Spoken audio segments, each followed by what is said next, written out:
Olá pessoal, bom dia, boa tarde, boa noite para vocês. Espero que todos estejam bem. Olha só, estamos começando aí, na verdade dando continuidade, à nossa aula sobre editores de texto. Como vocês já sabem muito bem, estamos trabalhando em cima do Google Documentos. Na aula de hoje a gente vai falar um pouco sobre formatação de texto, tá? É impossível numa aula como essa, até porque eu tenho tentado fazer aulas mais curtas, porque foi uma reclamação de alguns dos alunos que as aulas estavam muito longas. Então é impossível, para não ficar cansativo demais, a gente tratar sobre todos os recursos de formatação, todos os recursos do Google Documentos.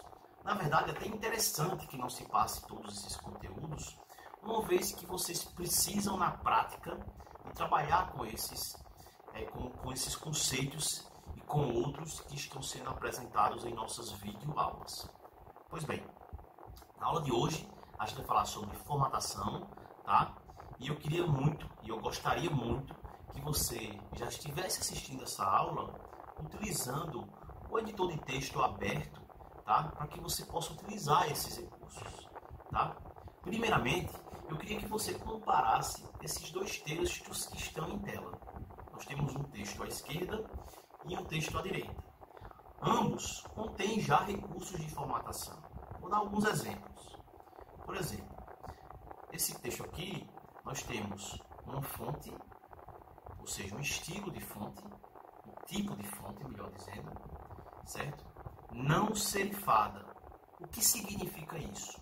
É uma fonte que não tem ao final de cada letrinha esses detalhezinhos ó, que essa aqui tem, tá vendo?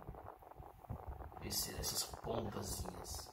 Então aqui nós temos um texto com uma fonte específica, não serifada, nesse caso Arial, e aqui um texto com uma outra fonte serifada.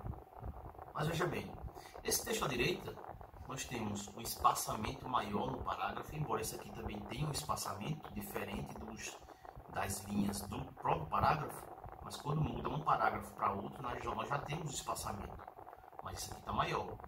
Nós temos títulos de seções em negrito, isso aqui não tem.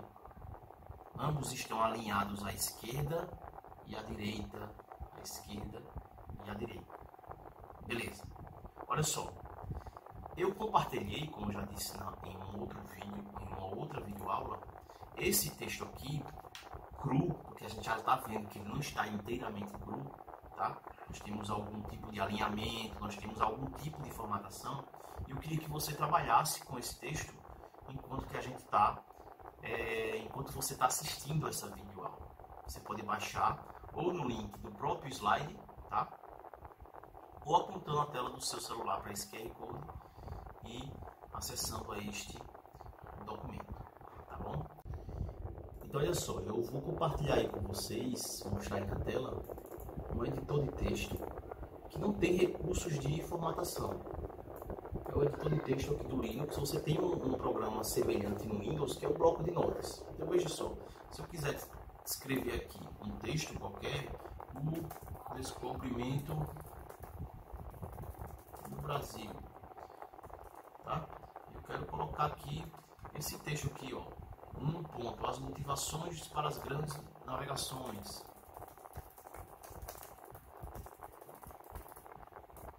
Se eu quiser descrever aqui algum texto, veja bem, esse título ele não pode ficar em negrito. Não tenho esse recurso de formatação aqui. Não tenho como centralizar esse texto. Não tenho como alinhar esse texto à esquerda ou à direita.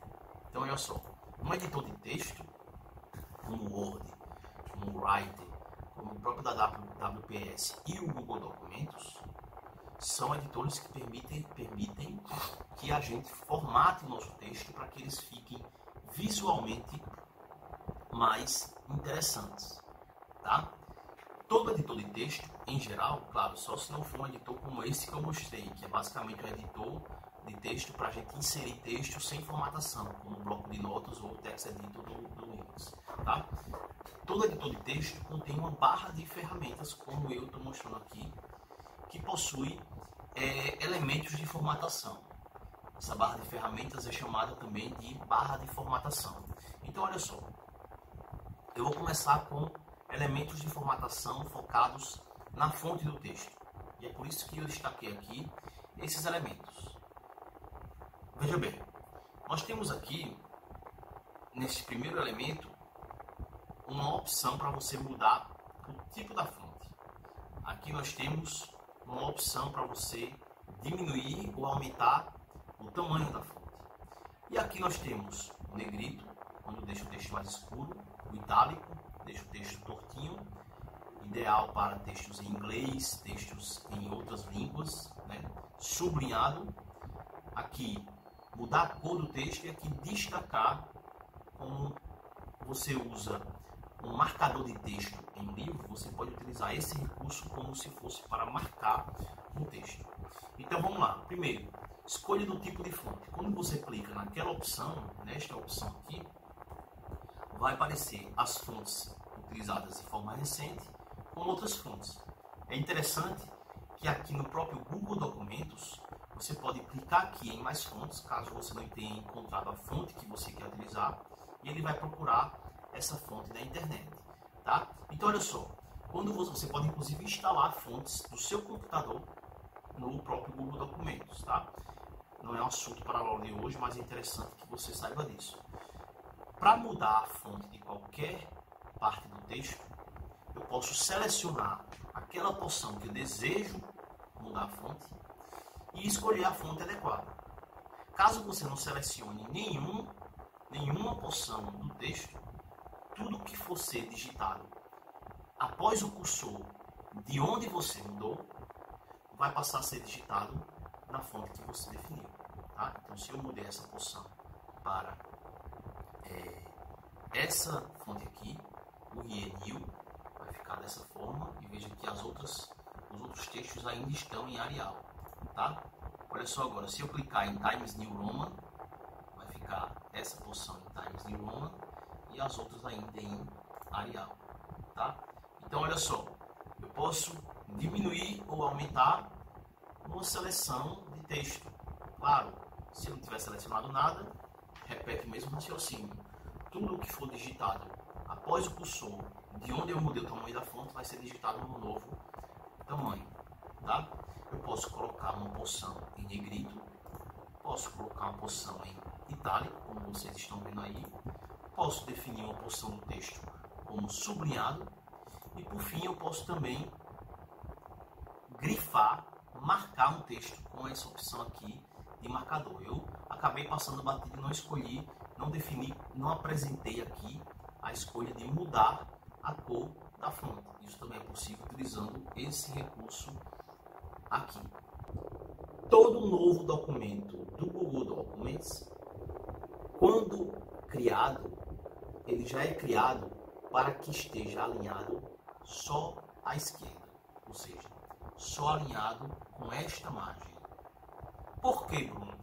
Porque isso, na verdade, é um padrão da língua inglesa. Normalmente, os textos em inglês são alinhados somente à esquerda, mesmo que você utilize o Google Documents na linguagem do português, Brasil e aqui no Brasil. Todo novo documento vai ser aberto com alinhamento à esquerda. Então, você pode mudar esse alinhamento nesta opção aqui. Veja, por isso que eu coloquei um texto em inglês, para que vocês vejam como é mais ou menos o alinhamento à esquerda. Então, aqui está alinhado na margem esquerda, mas veja que a margem à direita está todo mal distribuída. Se você quiser mudar o alinhamento, basta clicar nessa opção e vai aparecer os 4 tipos de alinhamento. À esquerda, centralizado, ou seja, sem alinhamento à esquerda nem à direita, centralizado no documento, alinhamento à direita e o justificado, que é alinhado à esquerda e à direita.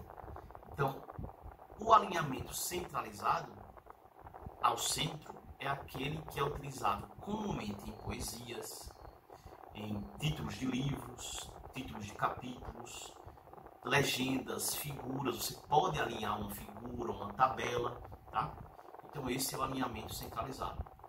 O alinhamento à direita, por sua vez, é aquele alinhamento que é pouco utilizado na nossa língua, porque no Oriente, normalmente nós alinhamos ou à esquerda ou justificado, no Ocidente, perdão, tá? Mas no Oriente, em algumas línguas, tá? Como no árabe, dentre outras, o alinhamento é à direita porque é digitado e é lido também da direita para a esquerda. Tá? Mas o alinhamento direito também pode ser utilizado dentro das células de tabelas, como nós veremos na nossa videoaula a respeito de tabelas. E por fim, um alinhamento justificado, que é um alinhamento à esquerda e à direita, que é o mais utilizado aqui no Brasil. E de acordo com as normas da ABNT, o seu TCC ou outro documento que você venha redigir de forma acadêmica ou até fora da academia, tem que ser alinhado à esquerda e à direita, tá? Você pode alterar também o espaçamento entre linhas e parágrafos em qualquer editor de texto que tenha recursos de formatação. No Google Documentos, isso pode ser feito nesse botãozinho aqui na barra de ferramentas. Quando você clica nele, aparecem essas opções. Então, é interessante que se você já tem texto no seu documento, você selecione o texto como um todo para que você possa alterar a formatação de acordo com o esperado. Então, veja só, ele está pré-definido para ser um e-mail. Aí você tem que ver, de acordo com as regras da instituição que eu estudo, qual é o espaçamento que deve ser entre as linhas. Aí você coloca, de acordo com a ABNT, e para cada documento específico, a ABNT pode ter regras diferentes. Eu confesso que eu não sei agora, mas eu acredito que a ABNT define para a TCC um e-mail. Você pode também alterar o espaçamento entre um parágrafo e outro, como você pode ver aqui. Ó. Salvo engano, a ABNT específica que entre um parágrafo e outro tem que ter um espaço de uma linha. Então basta você dar um Enter, depois outro Enter para ir para o outro parágrafo. Mas se você quiser fazer isso de forma automática, basta vir aqui, remover espaço antes do parágrafo ou depois. Ou você pode ainda personalizar esse espaçamento. Se você clicar aqui, vai aparecer uma nova janelinha, onde você pode colocar a quantidade de centímetros ou pixels, tá? Para que você possa alterar esse espaçamento, além de outras opções que é mostrada aí em tela. No Google Documentos, assim como em todos os editores que permitem formatação, é possível que a gente crie listas com marcadores. O Google Documentos permite 3 delas. A primeira é uma lista de verificação. O que é que essa lista faz? Ela cria elementos textuais, claro, você vai ter que colocar esses elementos, com aquela caixinha de seleção para você fazer o check. Tá? Então, ideal, por exemplo, para uma lista de afazeres, uma lista de compras, tá? Onde você vai levar o celular, acessa o seu Google Documentos, está no supermercado, ó, marca o check onde você conseguiu já resolver. Tá? Então aí eu coloquei um exemplo. Existe também a lista com marcadores, que é a mais utilizada junto com a numérica. Então você pode criar essa lista conforme está aí demonstrado. E por fim, a lista com marcadores numéricos, onde você pode não passou aqui, onde você pode utilizar números ou letras também, tá? Para que você possa descrever elementos que podem ser organizados dessa forma aí sistemática. Ponto importante, veja que em cada uma dessas opções tem uma setinha para baixo. Se você clicar nessa setinha para baixo, você pode mudar o símbolo do marcador. Por exemplo, nessa opção aqui, você quer um marcador diferente dessa bolinha escura preta. Então você clica aqui e vai escolher as opções. A gente vai ver isso inclusive mais adiante. Tá? Recuo. Recuo é o termo utilizado para se referir à distância do texto à margem da esquerda ou da direita. No Google Documents, especificamente, é utilizado para a margem esquerda, mas nós podemos alterar o recuo também da margem à direita, tá? De uma outra forma que eu vou mostrar adiante. Mas esses dois botões alteram somente a distância da margem à esquerda. Então veja só, nós temos aqui esse texto. Olha só, é importante que vocês observem esses símbolos aqui em cima. Eu vou detalhar eles adiante. Tem 2 símbolos aqui em cima nessa régua e um símbolo aqui. Esses símbolos, eu adianto logo, dizem respeito à distância da margem, tá? Então, olha, esse texto tá a essa distância. Se você puxar para cá, vai mudar a distância. Mas isso são cenas para os próximos slides. Então, veja só. Se o cursor do mouse está aqui e se você aperta esse botão, o que será que vai acontecer? Todo o parágrafo ele vai à frente. Veja, esse parágrafo que estava com o cursor foi todo à frente, ficou mais distante da margem à esquerda, tá? Então olha só, eu tenho este elemento como eu mostrei. Este elemento ele possui dois símbolos, uma setinha e um tracinho. A setinha diz respeito à margem, ao distanciamento da margem, ao recuo de todo o parágrafo. O tracinho em cima da setinha, por sua vez, diz respeito ao recuo só da primeira linha do parágrafo. Ou seja, é como nós utilizamos no português. Sempre a distância sempre da primeira linha. Então veja só, agora eu tenho aqui na régua a setinha aqui, indicando que essa é a distância do parágrafo como um todo, mas o tracinho aqui, indicando que a distância da primeira linha do parágrafo tem que ser essa. Isso pode ser, inclusive, facilmente obtido utilizando a tecla Tab, tá? A tecla Tab, quando a gente vai para o próximo parágrafo, aperta Tab, ele não distancia todo o parágrafo, mas apenas a primeira linha, tá? Então, olha só, eu tenho ainda esse outro símbolo que diz respeito ao recuo da margem à direita, tá bom? Então, olha só, nós temos ainda, além da barra de ferramentas, da barra de elementos de formatação, nós temos também o menu formatar no Google Documentos.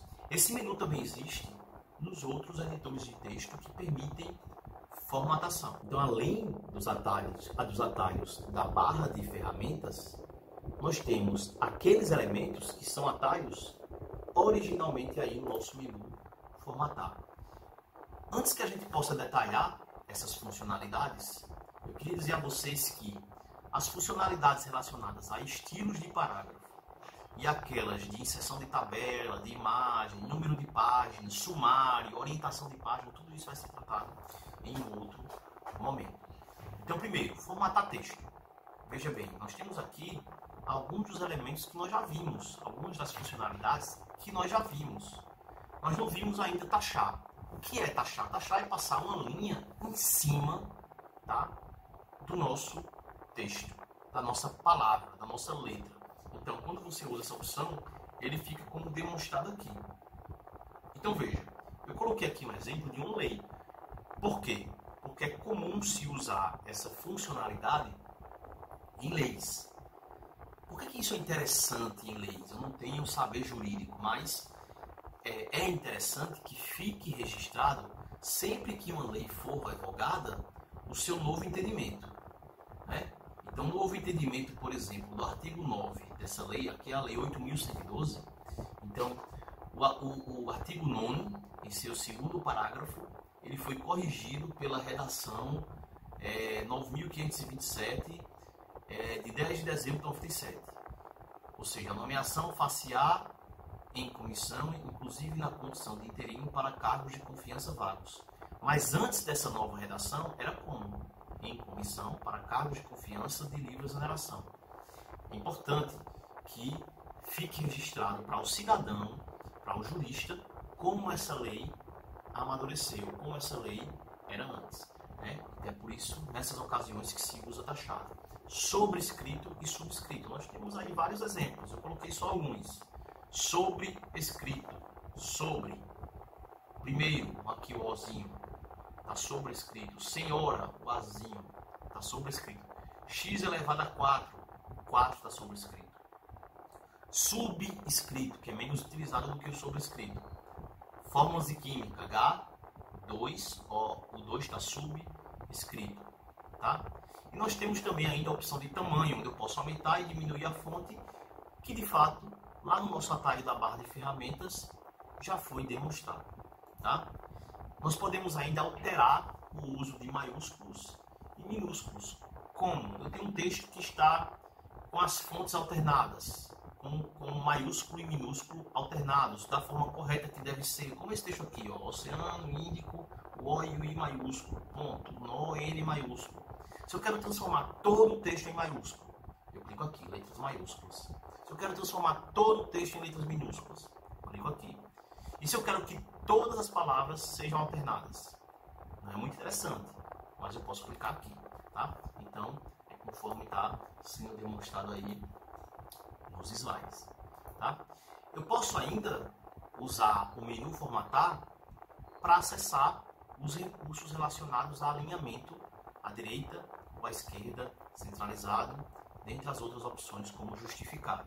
E posso ainda aumentar e diminuir o recuo conforme já demonstrado, tá? Eu posso ainda alterar as opções de recuo aqui nessa opção aqui, tá? Para que seja feito de forma personalizada em centímetros. Bruno, por que isso é interessante? Porque você pode trabalhar numa empresa ou estudar em uma instituição que tenha um padrão específico de documentos. Isso não é incomum, isso é bem comum. Assim como a ABNT tem um padrão geral, uma norma geral, pode ser que você estude numa empresa, estude numa instituição de ensino, ou trabalhe numa empresa que tenha pego o documento da ABNT e mudado em pequenos pontos, tá? Espaçamento entre linhas e parágrafos. Já vimos também aí a nossa barra de ferramentas, tá? Inclusive detalhamos aqui todas essas opções. Eu posso ainda formatar um texto para que ele seja dividido em colunas. Como é que eu faço isso? Basta selecionar o texto que eu quero, parágrafo, por exemplo. Eu quero que um parágrafo fique em 2 colunas. Seleciono, vou em coluna, formatar colunas e escolho se eu quero 2 colunas. Esse é um recurso que às vezes nós podemos ter dificuldades em como utilizar, tá? Então, só a prática vai te fazer te amadurecer no uso dessa funcionalidade. Marcadores de numeração, nós temos aí as mesmas funcionalidades apresentadas na nossa barra de ferramentas. Mas lembrando, aqui você pode também definir quais marcadores você quer utilizar, assim como você pode fazê-lo nessas setinhas que eu mostrei aqui quando eu estava falando sobre a barra de ferramentas, tá? Então, além dos atalhos que eu já apresentei, tá? Nós podemos ver aqui que no menu de formatação, no menu formatar do nosso Google Documentos, nós temos aqueles elementos além de outros. Só que estilos de parágrafo e algumas das outras funcionalidades nós iremos aprender só em um próximo momento, tá, gente? Então, por hoje é só. Obrigado e bons estudos. Tchau, tchau.